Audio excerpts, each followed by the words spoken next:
इस परमार्थ मार्ग में चलने वाले पथिक की पहली सीढ़ी है कि अपनी वाणी पर अंकुश कर ले।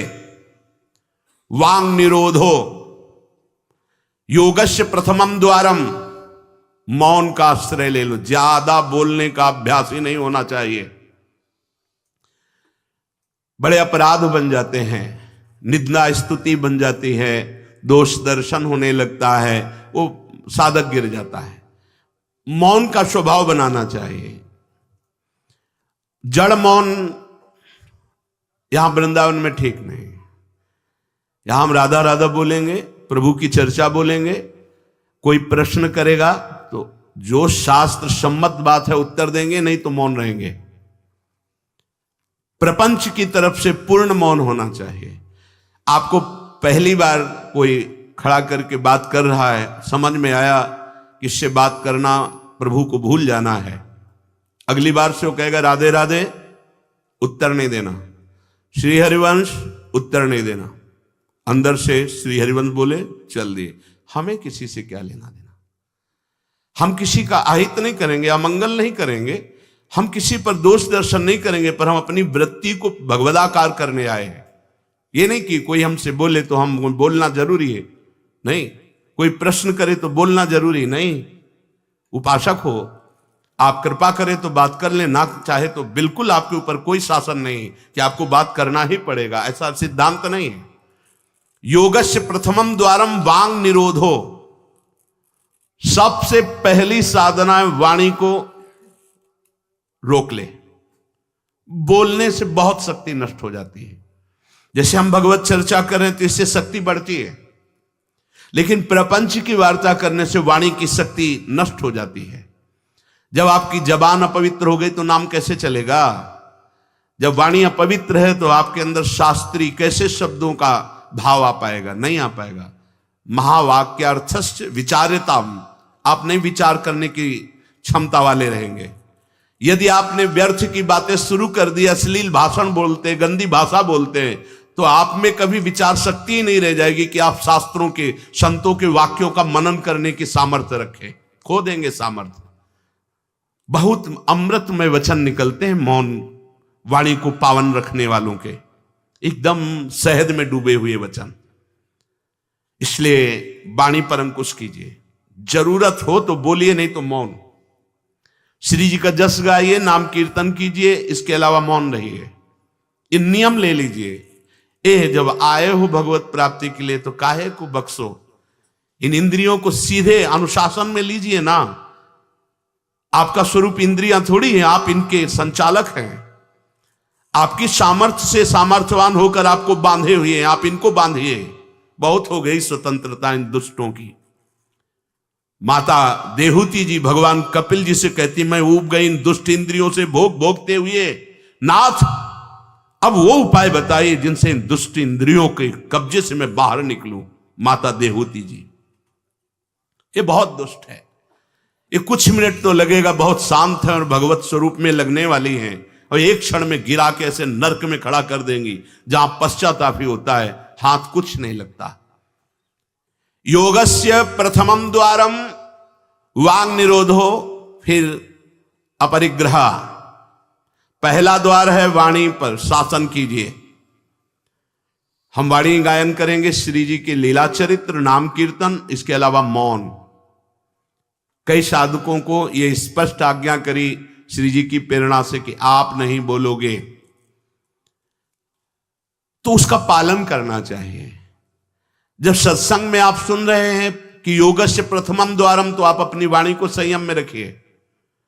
किसी की मजाक, उपहास, किसी की चुगली, निंदा, ये सब बिल्कुल नहीं। अगर आप ये सब करते रहेंगे तो निरंतर नाम नहीं चलेगा। आप सत्संग का मनन नहीं कर पाएंगे। मनन करके आप अपने आराध्य देव में स्थित नहीं हो पाएंगे। जरूरी है मौन, जरूरी है, पर विचार मौन। ये धाम है, इसलिए हम जड़ मौन की बात नहीं करते, विचार मौन। और वो मौन ही किस काम का जो एक शब्द में हम बात कर लेते हैं, वो 5 मिनट लगाएं। जैसे कोई बात करनी, अब वो कुछ बोला, अब उसमें पूरी एकाग्रता पूरी शक्ति नहीं, सीधे बोल रहे, स्विच ऑफ कर दे, क्या चला गया। जड़ मौन के लिए फिर ना ऊ कुछ नहीं, ना लिखना ना पढ़ना ना कुछ, बिल्कुल बालवत परमहंस स्थिति, कोई प्रश्न नहीं, कोई उत्तर नहीं, एकदम जड़वत, जीते जी मृत, जीवन मुक्त होने के लिए। तो वो ये श्रीधाम वृंदावन है, यहां उचित नहीं, क्योंकि यहां राधा नाम स्वयं हरि रटते हैं, तो हमारी जबान की सार्थकता है, राधा नाम कीर्तन करें, वाणी जी का गायन, इसके अलावा मौन रहे। दूसरा, अपरिग्रह, उतना ही स्वीकार कीजिए जिससे आपकी जीवन यात्रा चलती है, इसके बाद नहीं। एक भी वस्तु एक्स्ट्रा आपके पास नहीं होनी चाहिए। क्यों होनी चाहिए? जब रोज का रोज श्री जी दे रही तो तुम्हें एकत्रित करने की जरूरत क्या है? आपको जो दिनचर्या में चाहिए बस उतना ही, इसके आगे नहीं। एक भी कंबल एक्स्ट्रा नहीं रखना होना चाहिए, एक भी वस्त्र नहीं एक्स्ट्रा नहीं होना चाहिए। जो हमारी दिनचर्या में आ रहे हैं कि 2 कॉपिन, 2 मार्किन, बनियान, स्वेटर, 1 कंबल या 2 कंबल, जिससे आपकी दिनचर्या कट रही, बस इसके अलावा आपके पास कुछ नहीं। आपकी जो दिनचर्या है, वो दिनचर्या जो प्रभु दिए हुए हैं शरीर पालन पोषण के लिए, शरीर के लिए उतनी आवश्यक है। अगर सही दिनचर्या करनी तो राइट टाइम पे आपका पहले कंबल हटना चाहिए, समय कंबल फेंक दिया दूर, अब अपनी दिनचर्या में लग जाओ। काहे को शरीर को इतना दुलार करके बबुआ बनाए हुए हो, कान के कंटूप ऐसे बांधे, मुंह में ऐसे बांधे, ऐसे क्या होना है इसको? ये जड़ शरीर है, जितना प्यार करोगे उतना ही परेशान करेगा ये। हाँ, इसको ज्यादा नहीं, आहार दे दिया, संयम नियम से स्नान ध्यान पूजा पाठ, हर समय भगवत चिंतन, ये जड़ है, अभ्यास है। यहां कौन बांधता है कुछ? 12 महीना झेलता है नहीं मस्तक ये सब, कौन बांधता है? ऐसे अभ्यास, चलो इतने कमजोर अभ्यास के हैं तो जितना उचित वस्त्र उतना पहन लिया। अब ये नहीं कि सोमवार को हरा, मंगल को नीला और बृहस्पति को पीला, और अलग अलग दिन के अलग अलग स्वेटर, अलग अलग दिन के अलग अलग। भैया ये विलासिता नहीं। भगवत प्राप्ति करनी तो एक स्वेटर में 10-5 साल तो कट ही जाएंगे, दूसरा हम क्यों लें? एक जीपर मिल गया, उससे शरीर ढक लिया, 10-5 साल चलेगा, 2-3 महीने पहनने को होता है। हर साल नया तो भाई हमें क्या कर, हमें कहीं जाना है क्या पार्टी में? हमारी यही पार्टी, बाबा जी की पार्टी, भगवत मार्ग के पथिक है। उचित उचित बिल्कुल नहीं से बहुत, वो इसको दुलार करने का मतलब है अपना पतन करना। सच्ची मान लीजिए, इसका पतन करना। वयोवृद्ध है, रोगी शरीर, वो अलग बात है, थोड़ा तो आनंद लीजिए प्रकृति का वार सहने का। अगर शरीर रुग्ण नहीं है, जवान शरीर हो, ब्रह्मचारी हो, आग है अंदर, सहो हर प्रकृति के वार को, गर्मी सर्दी बरसात भूख प्यास, सच्चिदानंद में स्थित हो जाओ, तुम्हारा बाल बांका भी कोई नहीं कर सकता। अब मार दिन में 50 बार शीशा देखना, अब वो फंसाएगा कि नहीं फंसाएगा? चेहरा फंसाएगा ना। तिलक के सिवा दोबारा शीशा नहीं देखना चाहिए। इस देहाभिमान के राग को काटना कि पुष्ट करना है? जय बार निकले तय बार देख करके हर सेटिंग किसको दिखा रहे हो यार? क्या तुम किसी को लुभायमान करना चाहते हो क्या? हरि को? तुम्हारे इस पार्थिव शरीर पे लुभायमान होने वाले नहीं, और जो लुभायमान होगा तुमको नष्ट कर देगा। तो हमें इसको बिगाड़ के रखना है, इसको सजा के नहीं, भगवत प्रसादी आदि लगाए। हमारा देहाभिमान बार बार हमको गिराने की कोशिश करेगा। ये हम जो हंसी मजाक में भी कह रहे, इसको अच्छे से समझना। ये जो 2 प्रकार की पद्धति रखी गई है कि आप मुंडन करवा के रखिए क्योंकि आपके बालों से शोभा बढ़ेगी, और आप बाल रखा के रखिए क्योंकि आपकी शोभा बिगड़नी चाहिए। रज लगा के रखिए कि आपको ही आपके शरीर में राग ना रह जाए। बात यहां किसी के दिखाने के लिए नहीं है, आपके शरीर में आपको राग ना रह जाए। आप बार बार साबुन लगाएंगे, तेल लगाएंगे, बार बार शीशा कंघा और अपने चेहरे को सजाएंगे तो देहाभिमान पुष्ट होगा और ये नष्ट करेगा। कुछ नहीं है, बड़ी दुर्गति है, मान लीजिए। इसका अंतिम परिणाम आग में जलना, चाहे जितने चिकने कर लो गाल, चाहे जितने लाल कर लो, मरना है, पक्की बात समझो। तो जीते जी अमरत्व क्यों नहीं प्राप्त करते? अरे ऐसा रूप प्राप्त करो जिसमें गाल लाल ही रहते हैं, लालिमा लगानी नहीं पड़ती। श्री जी की दासी लक्ष्मी कोटि विलक्षण लक्षण लसल लीला किशोरी सतई, करोड़ों लक्ष्मी आश्चर्यचकित हो जाए ऐसा रूप श्री राधा दासियों का है। गीध देह तज धरि हरि रूपा, गीध ने शरीर त्यागा हरि रूप होकर धाम जा रहा है। बाहरी लाली लगाने से थोड़ी हरि मिल जाएंगे, बाहरी श्रृंगार से थोड़ी हरि मिल जाएंगे। प्रार्थना मान लीजिए कुछ दिन का है, धोखे में मत फंसिए। ये धोखा है। खेत में रक्षा करने वाले एक धोखा टांगते हैं, पैंट शर्ट टोपी लगा के, वहां कोई नहीं होता, लेकिन पशु धोखे में हो जाते हैं। ये धोखा है। अगर पशुवत बुद्धि रखोगे तो ये धोखा तुम्हें पूरे जीवन, पूरा का पूरा जीवन नष्ट कर देगा। इसी धोखे से निकलने के लिए हमें अवसर मिला है। योगस्य प्रथमम द्वारम वांग निरोधो अपरिग्रह, वाणी से मौन रही और जितनी आवश्यकता है उतना वस्त्र लीजिए। एक संत भगवान आए थे, एक मार्किन से बांधे हुए थे, साल उड़ाया, तो बोले आपकी आज्ञा इसलिए ओढ़ लेते हैं। तो हम कहा किसी बाहर निकल के किसी को दे देना, हमारी श्री जी की प्रसादी, इसलिए हमारी प्रसन्नता के लिए। तो उनका ओढ़ लेते हैं, पर महाराज हम रहते ऐसे ही हैं। हम कहा धन्य है, नौजवान हो, बहुत सुंदर है। तो हम कहा आप बाहर जब निकलना किसी को देखना ऐसे आवश्यक है तो आप दे देना। तो बड़े प्रसन्न हुए, आदर करके उन पर हृदय में आदर हुआ उनका, नहीं मुझे नहीं चाहिए, मैं तो जैसी रहनी से रहता हूं।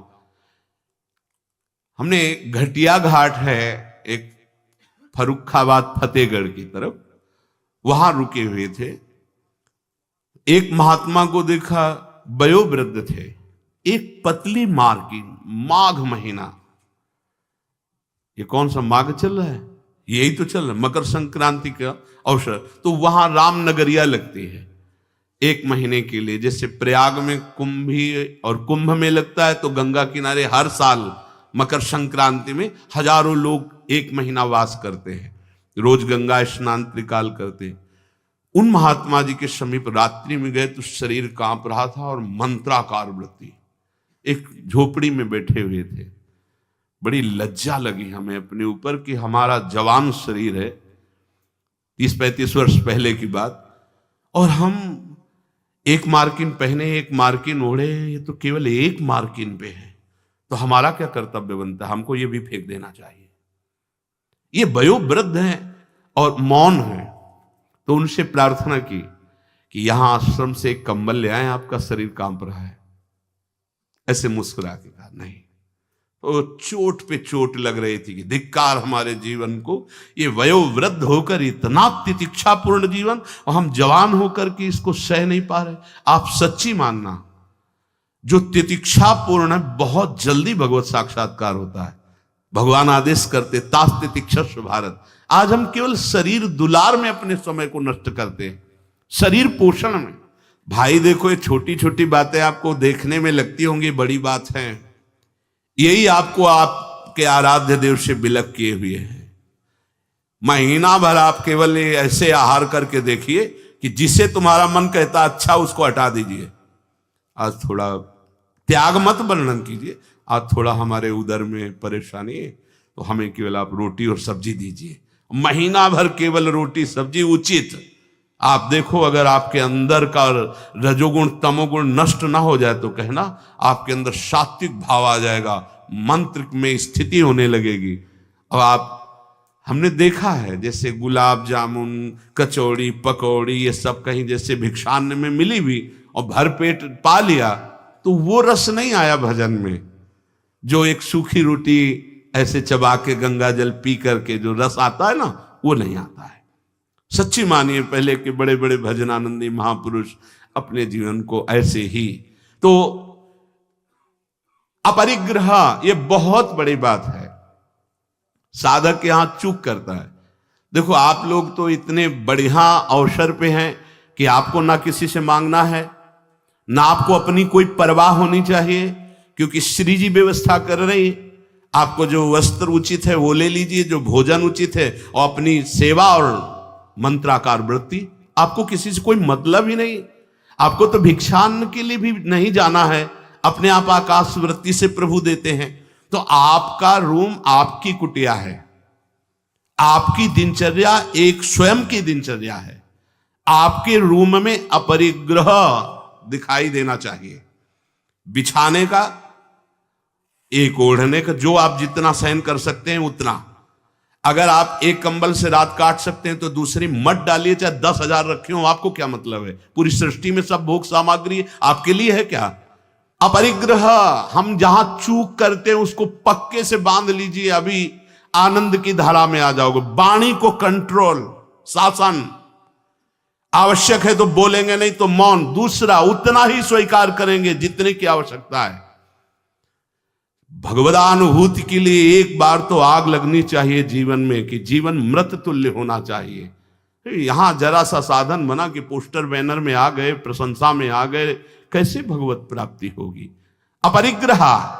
और आगे, निराशा च निरीहा च नित्यमेकांत शीतला। आशा ही परमम दुखम, नैराश्यम परमम सुखम। उपासक को किसी व्यक्ति, वस्तु, स्थान से कोई भी आशा नहीं होनी चाहिए। हाथ जोड़ के तुम्हारे कमरे में पहुंचा दिया जाएगा तुम्हें जो आवश्यक है। तुमको आके रजिस्टर में लिखने की जरूरत नहीं, तुम्हें मांगने की जरूरत नहीं है। तुम निष्ठापूर्वक ध्यान दे करके देखिए, ये देखा गया है जीवन में, जिस समय जो आवश्यकता होती है हाथ जोड़कर वो आता है। कौन? जिसकी शरण में हो। समझ नहीं पाते और कहता है ये वस्तु ले लो, तो आश्चर्य होता है कि ये बात कैसे कोई जान गया कि मुझे आवश्यकता थी, मेरे शरीर को आवश्यकता थी। जितनी जो आवश्यकता उतना। इसके बाद आशा ही नहीं, निराशा हमारा परम पद में पहुंचाने वाला मार्ग है। आशा ही परमम दुखम, नैराश्यम परमम सुखम। किसी व्यक्ति से, किसी वस्तु की आशा बिल्कुल नहीं होनी चाहिए। तब लग जोगी जगत गुरु, जब लग रहा है निराश, जब आशा मन में भई जग गुरु जोगी दास। आशा नहीं होनी चाहिए। आशा एक ही बात की होनी चाहिए, कब किशोरी जो मिलेंगी। आशा से दास्यम वृषभानु जायास, तीरे समध्यास जब भानु जाया। कब मैं अपने स्वरूप में स्थित होऊंगा, इसके अलावा कोई आशा नहीं। शरीर की आवश्यकता है। मान लो यहां सुविधा है कि भाई आप यहां से ले लीजिए, तो आप ले लीजिए, नहीं तो किसी से मांगने की जरूरत नहीं। कभी तो ऐसे रहना सीखो ना कि कोई आशा नहीं, कोई इच्छा नहीं, और आप हृदय की बात जानते हो। आप देखना, आपको जो शरीर की जरूरत हो आप देखते रहना, देते रहना। बिल्कुल बिल्कुल वो एक एक कदम पर देखते हैं। जो अव्यवस्थित, तो हमने देखा है एक एक कदम पर व्यवस्था। आपको अपने स्वामी पे विश्वास होना चाहिए, आशा किसी से नहीं। आशा एक राम जी से दूजी आशा छोड़ दे, नाता एक राम जी से दूजो नाता तोड़ दे। यहां संसार आशा में ही तो दुख को प्राप्त हो रहा है। पिंगला वैश्या को भगवान दत्तात्रेय जी ने गुरु माना, क्योंकि उसने आशा का त्याग कर दी। आशा नहीं। अब मैं पुरुषों से आशा करती थी, अब परम पुरुष से आशा करूंगी, अपने आत्मस्वरूप से। अब किसी की जरूरत नहीं, मैं किसी से रमण की आशा नहीं करूंगी, एकमात्र अपने आत्मस्वरूप। उसी समय उसको गुरु मान लिया। पहला, वाणी का मौन, उचित बोलो। दूसरा, सामान उतनी रखो जितनी आवश्यकता हो। तीसरा, किसी से आशा मत रखो। चौथा, निरीह, किसी भी तरह की लोक परलोक की कोई कामना नहीं। बड़ा आनंद।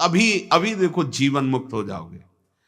किसी से लोक की कोई आवश्यकता नहीं, लोक वस्तु की, और निरीह, कोई कामना नहीं। कितना हृदय अभी आनंदित हो जाएगा, प्रसन्न हो जाएगा। जैसे पीछे कहा कि अंतर्मुख होकर, निष्काम होकर जो भजन होता है उसमें मन प्रसन्न हो जाता है। उसी अखंड प्रसन्नता में परमात्मा साक्षात्कार होता है। निरीह, कोई इच्छा नहीं। आज क्या पाएंगे? कोई इच्छा ही नहीं आनी चाहिए। कुछ स्पेशल प्रार्थना होती, कुछ स्पेशल तो राधा नाम है, राधा रूप है, वो आप दे सकते हो तो दे दीजिए, नहीं वो तो नहीं, तो फिर और स्पेशल क्या हो सकता है? ये तो सब पार है संसार के। ये साधक, उपासक, चाहे गृहस्थ हो चाहे विरक्त, एक निष्ठा होनी चाहिए। एक निष्ठा। एक नए साधक को हमने देखा कि कपड़ा ऊपर से पड़ा था और गमछा पेट में बंधा था। जब प्रसाद पाने के लिए बैठे, किसी जगह हम रहते थे, वो आए थे मंडली से, तो हम संतों पर बहुत सूक्ष्म दृष्टि, उनके व्यवहार, उनके आचरण से, क्योंकि सब कुछ सीखने को मिलता है, तो देखा कि खींच के पेट में गमछे से गांठ बंधी थी जब वो प्रसाद को बैठे, और पहले नहीं बंधी थी। तो उनके नजदीक गए और कहा, महाराज जी इसका क्या रहस्य, आप गमछा बांधे? बोले साधन में एक उचित आहार चाहिए, तो मुझे पता चल जाता है जहां थोड़ा पाया तो इतने में हम इतनी गमछा वो नाप का, उसमें 3 गांठ, तो उतना नित्य। बोले कभी ज्यादा आहार नहीं, यद्यपि ये प्रथम साधना के लिए ऐसा है, नहीं तो एक सामने से आहार का निश्चय किया जाता है, इतना आहार, फिर चाहे कितना अमृत हो उसके ऊपर नहीं होना चाहिए। साधु को बार बार नहीं लेना चाहिए। ये जो नहीं पूड़ी पूड़ी बोले हाँ डालो, खीर हाँ 4 पूड़ी रख दो, इतने सब्जी रख दो, दोबारा आप पूछिएगा किसी से, हमारे से पूछने की जरूरत नहीं। ऐसी दिनचर्या नहीं, गरम गरम भैया, गरम और नरम दोनों से मतलब नहीं है। महापुरुषों ने देखो, एक बार उड़िया बाबा प्रसाद पवा रहे थे स्वयं खड़े होके, तो 2 प्रकार की पूड़ी बनवाई थी, एक पतली और पकी हुई, और एक मोटी लंबी कच्ची। पकी हुई नीचे रख दिया और कच्ची वाली ऊपर रख दिया, और आप खड़े हो गए ऐसे, सब नवीन साधक ऐसे पार। उनमें से 50 नीचे वाली पूड़ी ऊपर करके शुरू किया, और कई साधक ऊपर से शुरू किए। तो जो नीचे वाली, तुमसे कहा खड़े हो जाओ, वो तो महापुरुष थे, जाओ ब्याह करो जाके, गर्मा गर्म बहू के हाथ पाना, बाबा जी बनने लायक नहीं हूं, ऐसे सीधे डांट लगे। कान पकड़ा, महाराज जी गलती हुई। नहीं, आपने ऊपर वाली को नीचे क्यों किया, नीचे वाली को ऊपर क्यों किया? क्योंकि वो पकी थी ना, तुम्हारी स्वाद पर दृष्टि थी ना, इसलिए स्वाद का पोषण करना है तो घर जाओ। भगवत मार्ग में चलने के लिए स्वाद मिटाना है, केवल भगवत स्वाद लेना है, भगवद आनंद का स्वाद लेना है। कितना कठिन लग रहा होगा? कुछ कठिन नहीं है। जब लक्ष्य बन जाता है भगवत प्राप्ति, तो सब सहज हो जाता है। नहीं खान पान ते भावे है, नहीं कोमल वसन सुहावे है, सब विषय लगे ते खारा है, हरि आशिक का मग न्यारा है। समझो इस बात को। यहां इतना डबल होता जा रहा है शरीर, चर्बी बढ़ती जा रही है, पीछे भी पेट में भी, कि आसन में अगर कहा जाए पद्मासन में 20 मिनट बैठो तो बैठने की हिम्मत नहीं रह गई, तो क्या साधना करोगे? बिल्कुल ये बात होश में रखिए, शरीर को बढ़ावा देना बिल्कुल अपना नाश करना है। उचित आहार ऐसा कि पाने के बाद तुरंत आसन में 1 घंटे बैठना पड़े तो आपको कोई परेशानी न हो। मान लीजिए आप उदर नहीं है, आप प्राण नहीं है, आप रसेंद्री नहीं है, आप मन नहीं है, उचित आहार दीजिए, रात दिन भजन में लगी, अभी सात्विक भाव आ जाएगा। सात्विक भाव नहीं आ रहा। ईमानदारी से देखिए आप कितना समय मोबाइल में नष्ट करते हैं। जिनके पास मोबाइल है, ईमानदारी से देखिए आप कहीं अंतर्मुख अध्यात्म की वृत्ति से युक्त हो पाएंगे? आप रजोगुणी भोजन करते हैं, आप टच वाला मोबाइल रखते हैं, आप अधिक समय उसमें, भले आप इधर उधर, क्या समय नष्ट कर रहे हो।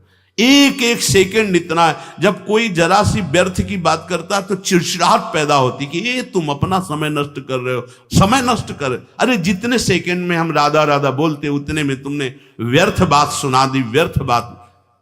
चलो गृहस्थ आश्रम में व्यापार नौकरी आदमी, तो उसको बेचारे को व्यवस्था है, लेकिन आप भगवत मार्ग के पथिक है। आपका बिल्कुल एक एक मिनट बड़ा कीमती है, एक एक मिनट जगत मंगल के लिए है। हम 1 मिनट में 10 बार 20 बार नाम लेंगे और वो नाम जगत को देंगे कि जगत का मंगल हो, तो हमारी साधुता सुरक्षित हो गई। निरीह इच्छा रहित और नित्य में एकांतशीलता, नित्य एकांत में शांत भाव से, शीतल भाव से। एकांत बहुत खतरनाक है नवीन उपासक के लिए, यह अनुभव की बात है। जहां आप अपने कमरे में जाएं तो समाज से ज्यादा सावधान हो जाएं। पक्की बात कह रहा हूं। समाज में तो बहुत शालीन गंभीर स्वभाव अपने को रखना ही पड़ेगा, क्योंकि हजारों की दृष्टि है। एकांत में किसी की दृष्टि नहीं है, उसकी दृष्टि है जिसके लिए आप बाबा जी बने हो या जिसके लिए आप भगत बने हो। अब एकांत आपका कहां जा रहा है वो खुद देख रहा है। जो शास्त्र शीर्षा पुरखा सहस्राक्षा सहस्त्रपात, वो प्रभु देख रहा है कि तुम्हारी एकांत में प्रिय वस्तु क्या है। मोबाइल, सांसारिक नौटंकी नाटक, या विषय चिंतन, या विषय क्रिया, वो देख रहा है। और अगर आप एकांत में शास्त्र स्वाध्याय कर रहे हैं, नाम जप कर रहे हैं प्रभु के लिए, तो वो देख रहा है, वो भी देख रहा है। इसलिए प्रार्थना है नित्य में एकांतशीलता। आपका स्वभाव एकांत में बहुत ही सावधानी पूर्वक समय कटने वाला हो। एकांत साधु का सही तो परमार्थिक। कैमरे के आगे तो सब सही बोलेंगे, सही देखना होगा, सही हरकत में रहना होगा। एकांतिक आपकी हरकत क्या है, एकांत में आपका चिंतन क्या है, यही खास बात होगी। दो मुखड़े होते हैं, एक होता है सामाजिक, एक होता है एकांतिक। सामाजिक से भी एकांतिक सावधान साधु का मुखड़ा होता है। असाधु का समाज में बहुत बढ़िया और पीछे कुछ और होता है। हर एक व्यक्ति की बुद्धि में दो बुद्धि होती है, एक होती सुमति, एक होती कुमति। एक होती दैवी संपदा को वर्धन करने वाली सुमत, एक राक्षसी संपदा को। अर्थात कुछ ऐसे मुखड़े होते हैं जिनका एक मुखड़ा तो देवता होता है, दूसरा राक्षस होता है। अगर एकांत में तुम्हारा चिंतन, तुम्हारा आचरण, तुम्हारा विचार, तुम्हारी क्रियाएं कुमति के द्वारा हो रही हैं, तो सामने देवता बनोगे और पीछे राक्षस बनोगे। ये दुमुही चाल भगवत प्राप्ति के लिए बहुत बाधक बात है। जो तुम्हारा एकांत वही समाज, जो समाज वही एकांत। हम इष्ट और गुरुदेव के सीसी कैमरे में हर समय रहते हैं। हमारा इष्ट और गुरुदेव हर समय मुझे देख रहा है। दरवाजा बंद करने पर हम एकांत नहीं हो गए, वो गुरुदेव की दृष्टि है, हमारे आराध्य देव की दृष्टि। हमें पहले सोचना चाहिए, कुछ करने के पहले, कुछ देखने के पहले, कुछ सोचने के पहले, कि अंतर और बाहर दोनों जगह मेरे गुरुदेव सुन रहे हैं, देख रहे हैं, मेरे आराध्य देव सुन रहे हैं, देख रहे हैं। इसलिए नित्य में एकांतशीलता। एकांत में बहुत शीलवान, धैर्यवान, विनम्रता पूर्वक अपने मन को समझा करके केवल प्रियालाल में लगाना। एकांत स्थितिरिंद्रियो परमणे हेतुर्दमश्चेतसः संरोधे कर्णम समेनो विलयम यायादहम वासना। एकांत में रह करके बढ़ी हुई इंद्रियों के वेग का दमन करता है साधक, क्योंकि एकांत में इंद्रियां बहुत प्रबल हो जाती है। मन, इंद्रियां, खास जिस समय आप शयन करने जाते हैं उस समय बहुत सावधान। जब तक नींद ना आवे तब तक माला चलना चाहिए। उस समय मन के चक्कर में मत पड़ना, ये अनुभव की बात कहते हैं। जब तक आपको नींद ना आवे तब तक बैठ जाइए, माला चलाना शुरू कर दीजिए। शयन के समय खास, जिस समय आप अपने कक्ष में गए शयन करने, मोबाइल हो तो सबसे पहले कमरा बंद करने के पहले स्विच ऑफ करो, उसको बंद करो मोबाइल को। प्रार्थना मान लेना, अगर प्रार्थना मान लोगे तो प्रार्थना करने योग्य हो जाओगे। गेट बंद होने के पहले स्विच बंद होना चाहिए मोबाइल का। अब अपने कमरे में शयन के लिए गए हैं तो माला हाथ में लेकर बैठ जाओ। जब नींद आने लगे तो और धन्यवाद है कि माला छाती से लगा हुआ सो गए, धन्यवाद। अगर ऐसा नहीं है तो नींद आ गई है तो माला विराजमान किया, बिल्कुल नींद में जा रहे हैं, अब चले गए। थोड़ा भी समय इसको मनन करने का मत दीजिए उस समय, नहीं तो ये दिन भर साधन में लगाया गया है, उस समय कोई असाधन सोचवा देगा या करवा देगा। बहुत ये पॉइंट की बात है, समझ लेना आप। ये देखा गया है हृदय में, उसी बात को कहा गया जब साधन काल में देखा गया है, हृदय में देखा गया कि फिर मन उस समय मतवाला होता है कि अब तो पूरे दिन हम साधन ही तो की, तो 5 मिनट की मुझे छूट दे दो। लेकिन नहीं, उस समय कठोरता पूर्वक इसको साधन में और जब नींद आ गई तो शयन करो, जब उठे तो फिर वैसी दिनचर्या प्रारंभ कर दी। तब मन भगवदाकार एकांत स्थिर इंद्रियो परमणे हेतुर्दमश्चेतसः। एकांत में साधक अपनी इंद्रियों का दमन करे, बढ़ावा ना दे। देखो क्या साधन है। पहले दर्शन होते थे संत भगत भागवत जन, अब भी कुछ महापुरुष भी होंगे कि यहां ठाकुर जी की छवि या गुरु जी की छवि, यहां से स्मार्ट मोबाइल लगा रहता है, छाती में स्मार्ट मोबाइल।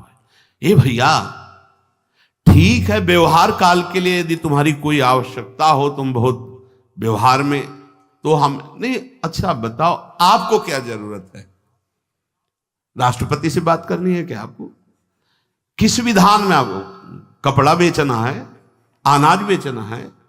आपको काम क्या है? किससे बात करनी है आपको?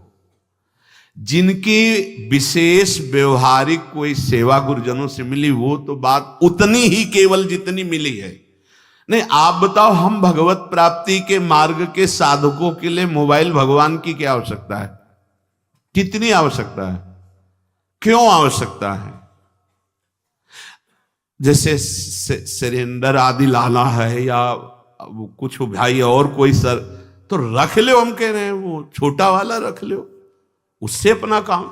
ये बहुत अंदर की बात कहते हैं, क्योंकि इसमें आप स्वतंत्र कुछ भी देख सकते हैं, कुछ भी आप पढ़ सकते हैं, कुछ भी। बहुत ऐसे लाइनें में होते हैं वो सब, बस उसमें क्लिक करो, क्लिक है तो कहते हैं हाँ वो वीडियो आ जाएगा।